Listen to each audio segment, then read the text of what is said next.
Hi everyone and welcome to Smart Culture Education.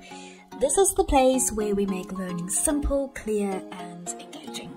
If you're new here, don't forget to subscribe so you can join us on this journey of mastering maths, science and more.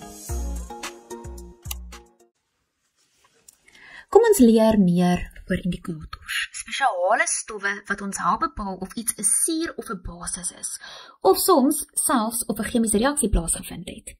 Voordat ons nou na verskillende voorbeelde kyk, kom ons hersien eers wat pH beteken. Nou, die pH-skaal is 'n getalskaal wat van 0 tot 14 strek. Stowwe met 'n pH laer as 7 is sure, stowwe met 'n pH van 7 is neutraal en stowwe met 'n pH hoër as 7 is basies of alkalis. Suur smaak suur soos suurlemonsap of asyn, terwyl basiese glad of seepagtig voel, soos seep of kooksoda wat in water opgelos is. Indikators help ons om hierdie verskille te sien deur van kleur te verander. So 'n indikator is 'n chemiese stof wat van kleur verander wanneer dit in aanraking kom met 'n suur of 'n basis. Dit help ons om vas te stel of 'n stof suur, basies of neutraal is. Kom ons kyk nou na 'n paar algemene indikators wat in die laboratorium gebruik word en wat elkeen vir ons aandui. Ons begin met blou lakmuspapier. Blou lakmuspapier verander rooi wanneer dit in 'n suur geplaas word. As jy dit in 'n basis plaas, bly dit blou. Blou lakmuspapier word dus gebruik om sure te identifiseer. Wat van 'n rooi lakmuspapier? Rooi lakmuspapier verander blou in 'n basiese of alkalisiese oplossing. As die oplossing suur is, bly dit rooi. Saam word rooi en blou lakmuspapier gebruik as 'n vinnige en eenvoudige manier om sure en basisse te toets. Dan het ons hier universele aanwyserpapier of universele indikatorpapier. Dit bevat 'n mengsel van verskillende indikators. Dit wys 'n reeks kleure afhangend van die pH van die oplossing. Sterk sure wys rooi of oranje, swak sure wys geel, neutrale oplossings wys groen, swak basisse wys blou en sterk basisse wys pers. So deur die kleur wat jy kry nou met die pH kleurskaal te vergelyk, kan jy presies sien wat die pH waarde is.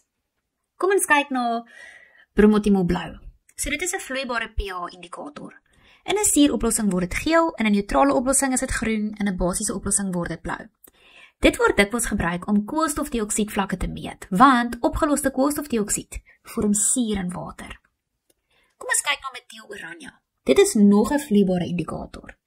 Dit verander baie duidelik van kleur. In suuroplossings word dit rooi, in neutrale of basiese oplossings verander dit oranje tot geel.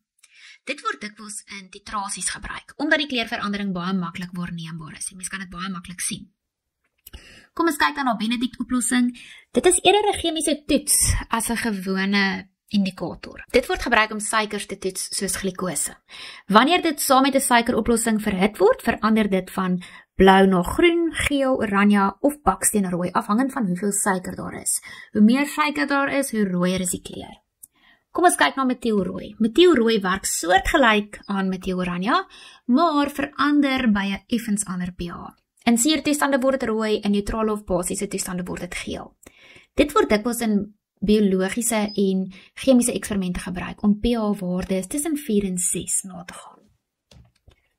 Dan kyk ons na fenolftaleen. Dit is 'n kleurlose vloeistof in 'n suur en neutrale oplossings en wanneer mens hierdie indikator nou by 'n basis gooi, dan verander dit in 'n helder pink kleur. Dit maak dit baie nuttig in titrasie-eksperimente waar sterk sure en basisse gebruik word. Laastens kyk ons nou na die universele aanwyseroplossing of die universele indikator. So dit werk presies dieselfde as die universele indikatorpapier, maar dit kom in vloeibare vorm voor. So jy voeg 'n paar druppels direk by die stof wat jy wil toets en dan kan jy die kleurverandering waarneem. Dit word rooi vir sure, groen vir neutrale oplossings en pers vir sterk basisse. Jy kan dit dan direk met die pH-kleurskaal vergelyk. So indikators is chemiese stowwe wat van kleur verander om te wys of 'n stof suur, neutraal of basies is. Die pH-skaal strek van 0 tot 14 en dan het ons ook geleer dat verskillende indikators die beste werk oor verskillende pH-reekse en daarom kies wetenskaplikes hulle versigtig vir elke eksperiment. Thank you for watching today's video on Smart Culture Education. If you found it helpful, don't forget to hit the like button and subscribe to the channel. And if you want to stay updated, tap the notification bell so you never miss our next lesson. See you in the next video.